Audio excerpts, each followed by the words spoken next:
If you really want to embrace the simple life, you need to know how life gets so complicated in the first place. We complicate our lives unnecessarily in 1,000 ways, chasing things we neither need nor really want. Swept along by a culture of expectations, most people never pause long enough to reflect upon the deepest desires of their hearts. If we're going to celebrate simplicity, it's important to understand how our lives get complicated. We are not victims of complication. We run willingly into the arms of complication. We complicate our lives in so many ways. Most people can come up with a list. But there is one thing we rarely consider when examining why our lives have become so complicated. My father was a businessman. He taught me so many things about personal finances and the life and responsibilities of an entrepreneur. One of the lessons I will never forget was about purchasing things. He used to talk about two costs, the first and the second cost. The cost to purchase something and the cost to maintain it. It's the cost to maintain an asset, a car, a home, or anything valuable that often gets people into trouble.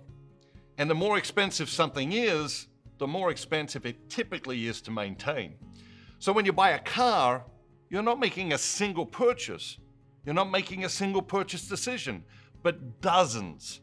In that one decision, you're also deciding to purchase gas for the car, service the car regularly, buy new tires when needed, repair it if you have an accident or if it gets vandalized, and other things you may not even be aware of at the time. This is the compounding effect of choice. Since my father explained these two costs, I have learned that there is also a third cost. The third cost is time. Everything we buy requires time. One day, Doug and Susie decided to get a dog. They knew it was a big decision, but they both had dogs growing up, and they thought they were ready. Read the previous sentence and see if you can find the error. Here it is. They knew it was a big decision, but it wasn't. It wasn't a big decision. It was 1,000 decisions. More accurately, the average life expectancy of a dog is around 12 years. Ideally, dogs should relieve themselves outside 3 times a day. So the choice to get a dog is also 13,140 pre-made choices, decisions to take the dog out to pee. If someone said to you, could you take my dog out to pee 13,000 times? What would you say? You see, getting a dog is 100,000 decisions, which means you are saying no to 100,000 other things. When people decide to get a dog, they're vaguely aware of what is involved, but the great majority have never considered everything that is involved.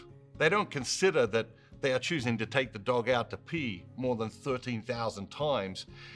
And this is just one aspect of a dog's life and the responsibilities of its owner. There's also food, checkup visits to the vet, puppy classes, and registering your dog. This is all before the dog gets sick, which he or she will inevitably get sick. But we don't think about these things when we are making that one decision. The offset, of course, is the joy the dog will bring you and your family. This is what we focus on when making the decision. Don't get me wrong, I love puppies as much as the next person, but my first goal here is to give an example of how what we think is a single decision can actually lead to 1,000 pre-made choices and commitments. My ultimate goal here is to encourage us all to reach for a higher level of consciousness when we're making decisions. The mistake we make is that we think getting a puppy is one choice, and that just isn't true. One choice made freely can lead to 1,000 obligations or even 1,000,000 slaveries, depending on the situation. E.B. White perfectly encapsulated the idea with staggering clarity in Charlotte's Web when he wrote, There's no limit to how complicated things can get on account of one thing always leading to another. Simplicity is a thing of beauty, as John Keats would say.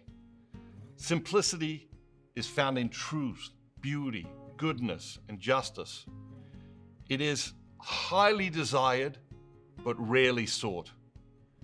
You must decide if you will adopt the true love of simplicity or be seduced, continue to be seduced by the illusions of complexity. Unless simplicity is a goal, one that we work to accomplish and defend relentlessly, our lives will increasingly become complex, overwhelming, and unmanageable.